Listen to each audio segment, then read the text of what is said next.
पहली बात यह है कि पार्टी चाहे जो भी हो,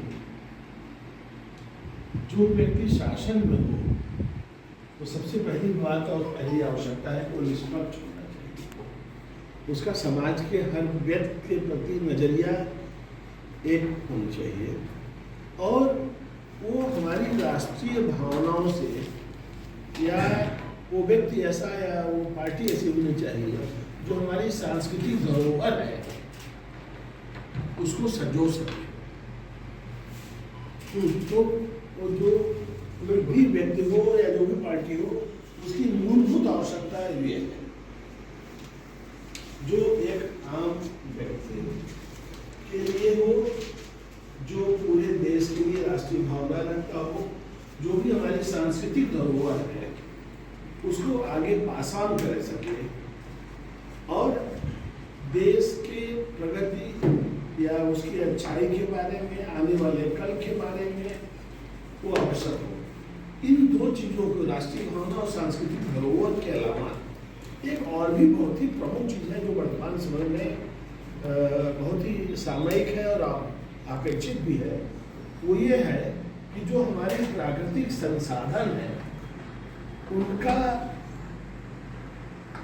संयोजन और उनका एक आगे के लिए दृष्टिकोण ये भी वर्तमान समय में बहुत ही आवश्यक है। प्राकृतिक संसाधनों का दोहन नहीं, उन पर एक सही ढंग से उनको बचाना और आगे उसको बढ़ाना ये बहुत जरूरी है।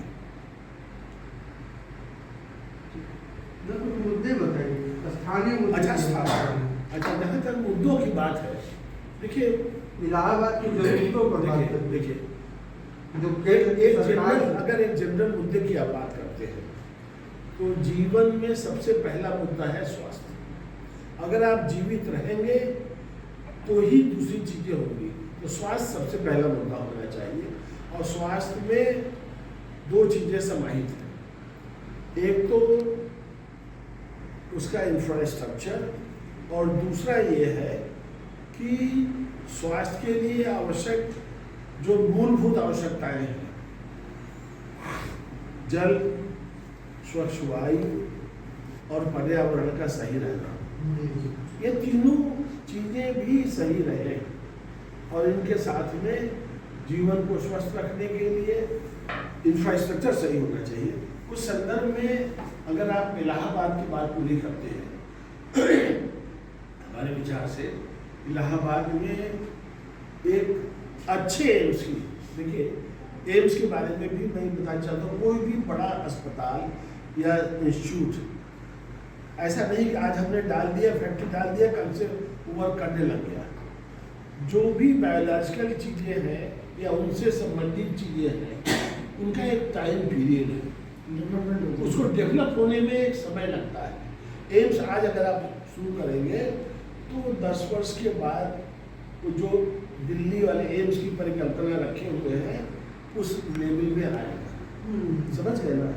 तो हमें ये आवश्यकता करनी चाहिए कि यहाँ पे एम्स जरूर हो, लेकिन इलाहाबाद शहर में न हो करके ऐसे जगह पे हो जो अगल बगल के सभी चीज़ों को भी, जैसे अगर उनके जिले भी है, इलाहाबाद भी 150 किलोमीटर लंबा और 125 किलोमीटर चौड़ा, 150 किलोमीटर चौड़ा एक बहुत बड़ा डिस्ट्रिक्ट है। ऐसे जगह पे हो जो इक्वी डिस्टेंट हो और अगल बगल के उन जिलों से भी वहाँ पे हेल्प मिल सके, वहाँ के लोग उससे लाभान्वित हो सके। ऐसा ये ऐसा इंस्टीट्यूट नहीं जो हर जिले में बनाया जा सके, तो वो ऐसे जगह बनाया जाए जो 4-10 जिलों का जिससे फायदा हो। हाँ, तो वो एक ऐसे शहर मतलब जिले के ऐसे जगह में हमें लगता है कि संभवतः उस कार्य के लिए मेजा बड़ा ही उपयुक्त जगह है। समझ गए ना?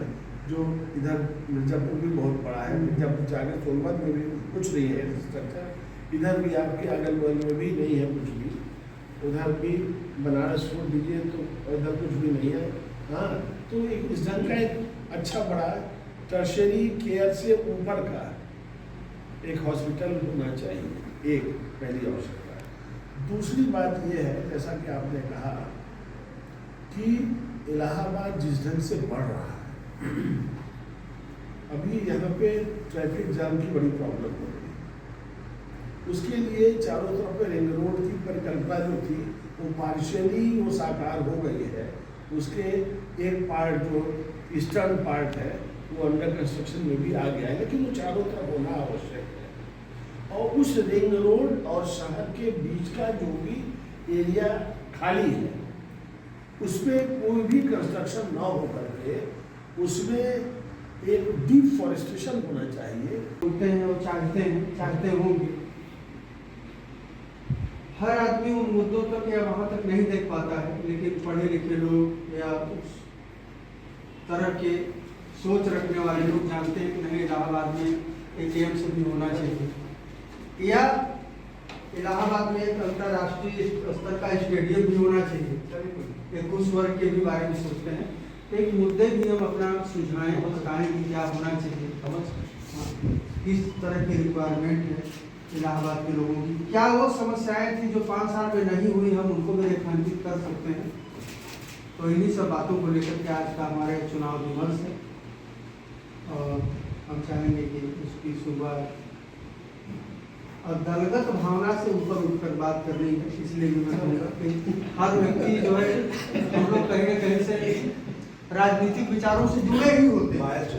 भाई वोट भी डालेंगे हम तो किसी न किसी को देंगे जाएंगे। तो लेकिन अब एक दुनिया का जो है सबसे फोकस्ड इलेक्शन है विश्व का इस समय, सबसे ज्यादा पैसा भी खर्च हो रहा है। ये भी रिकॉर्ड होने जा रहा है कि इस जितने भी वर्ल्ड में इलेक्शन होते हैं उनमें से सबसे ज्यादा पैसा भारत से अमेरिका ने खर्च होने जा रहा है। भारत की जो है धार्मिक नीति है भारत सरकार की इस समय जो है वो सबसे, वो जैसे कि वो तालिबान और भारत की तुलना कर दिया है अमेरिका ने।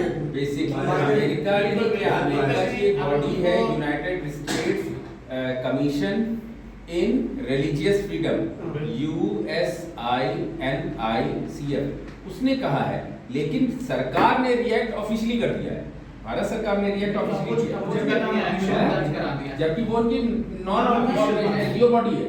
मैं कहना चाहूँगा जो सबसे प्रमुख मुद्दे हैं, मुझे ऐसा लगता है कि चुनाव बिल्कुल मुद्दा विहीन जैसा है और ये पिछले कई सालों से चल रहा है। बट प्रगति बहुत हुई है देश में, लेकिन आज भी ऐसा लगता है कि ना तो वोटर जागे हैं ना हमारे नेता जागे हैं।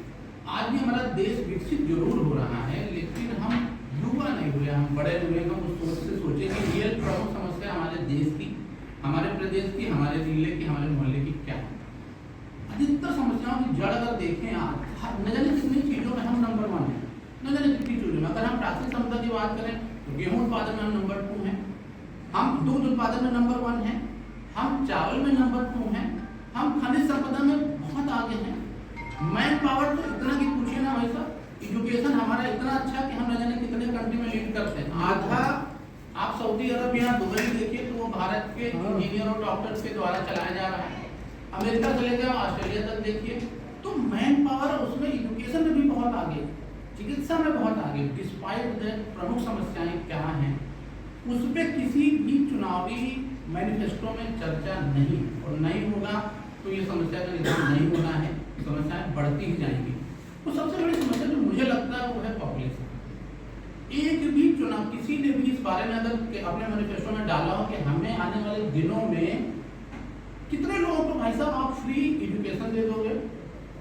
संतोष भाई ने भी चर्चा किया, बहुत बड़ा दुनिया का सबसे बड़ा हेल्थ का जो है वो अभियान वो चल रहा है, आयुष्मान भारत योजना। कितने लोगों को आप फ्री चिकित्सा दे दोगे, कितने लोगों को आप फ्री घर दे दोगे। 88 करोड़ लोगों को आप भाई साहब फ्री राशन दे रहे हो, फ्री बिजली दे रहे हो, पानी दे रहे हो, ब्याह करने के लिए फ्री दे रहे हो, बच्चा पैदा करने के लिए फ्री दे रहे हो, डिलीवरी पेट में बच्चा आता है 6000 रुपये भाई साहब आप फ्री दे देते हो।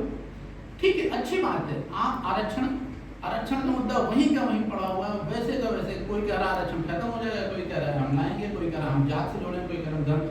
तो क्या नॉनसेंस से चुनाव हो रहा है। रूट कॉज में तो हम जा ही नहीं रहे। इतने लोगों को अगर हम फ्री चीजें देने, 88 करोड़ 2.5 करोड़ जनसंख्या हमारे ऑस्ट्रेलिया की, और 88 करोड़ लोगों को हम फ्री राशन दे रहे हैं। ये तो हमें नहीं लगता हम निष्क्रिय बना रहे हैं। शादी भी कराना है तो भी पैसे दे दिया भाई साहब, बच्चे पैदा करना है तो भी दे दिया। तो रूट कॉज तो पॉपुलेशन है, उस पर किसी ने कोई योजना लाने को तैयार नहीं होगा। ब्लास्ट हो जाएगा, हो रहा है। उसका जो सबसे बड़ा जो दूसरा साइड इफेक्ट है वो पॉल्यूशन है। पहले भाई साहब शुद्ध पानी मिल जाता था, आज तो भाई साहब बोतल में आने लगा। आप घरों में शुद्ध पानी नल का या कुएं का उम्मीद कर ले सर, एक समय वो था। आज वैसा हवा भी शुद्ध नहीं मिलने वाली है।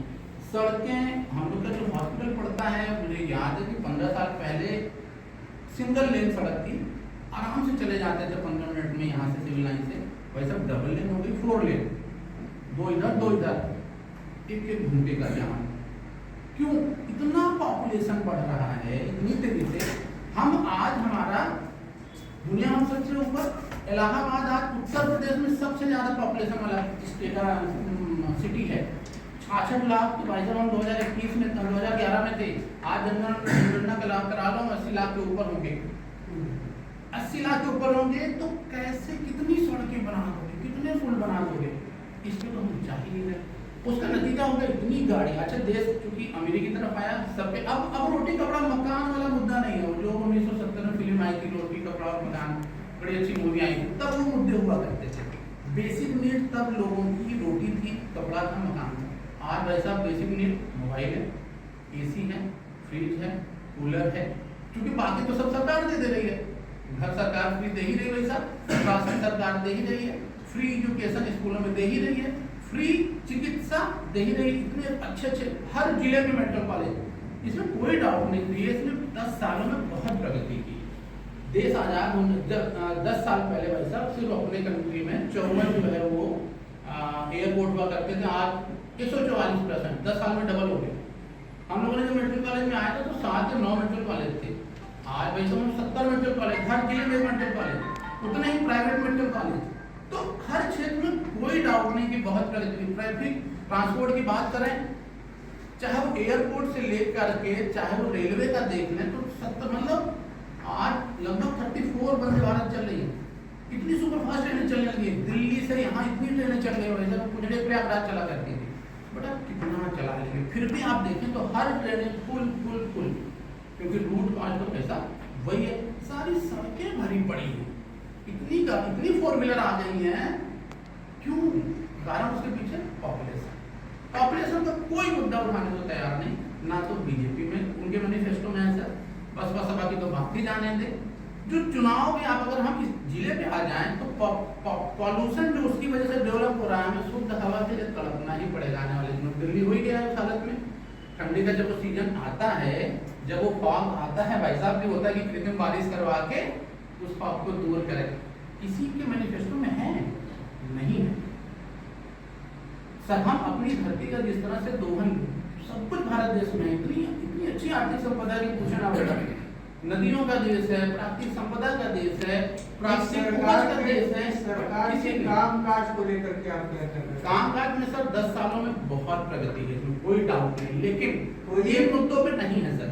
उन 3 मुद्दे, पहला पॉपुलेशन, दूसरा सर भ्रष्टाचार। आज भी सरकारी योजनाएं सर बहुत बुरे हालत में है। आज भी सरकारी सिस्टम के काम करने का तरीका उनको कर्मयोगी नहीं बना पाए। कहने को भले आप हल्ला मचा लो सर, बट भ्रष्टाचार करप्शन में बिना कुछ कल्चर हो गया सर। हम में से अधिकतर प्राइवेट वाले हैं, कुछ सरकारी वाले में माफी चाहूंगा उसके तहत, लेकिन सिस्टम यही है सर कि कर्म, जैसे आप हमारे यहाँ किसी काम के लिए आएंगे तो तत्काल प्राइवेट वाला ऐसी वजह से आप यहाँ इमीडिएट करेंगे। वैसे 2031 महायोजना PDA द्वारा, जो पहले एरिया हुआ करता था, वो कब आ जाना चाहिए था? 2021 में। 2011 में 2021 की महायोजना आ गई थी, 2024 चल रहा है, वैसे पता नहीं आप कैसे जिले का प्रगति कर देंगे। आप महायोजना सिर्फ कागज में सब पिछले 4 सालों से चला रहे हैं। सारे लोग इंतजार कर रहे हैं कि कहाँ किस क्षेत्र में आप क्या डेवलपमेंट लाएंगे, किधर आप पार्क लाएंगे, किधर आप जो है किधर आप रेजिडेंशियल दिखाएंगे, किधर आप कॉमर्शियल दिखाएंगे, कुछ नहीं पता सर। तो जब सरकारी कल्चर इस सिस्टम में वर्क करेगा, अभी करेंगे जय अखबार में नहीं ले पाएंगे ना, इसलिए जी इधर। Thank you. अगर आप ये वीडियो YouTube पर देख रहे हैं तो हमारे चैनल को सब्सक्राइब करें और बेल आइकन को दबाना ना भूलें। अगर आप Facebook पर ये वीडियो देख रहे हैं तो हमारे पेज को लाइक करें।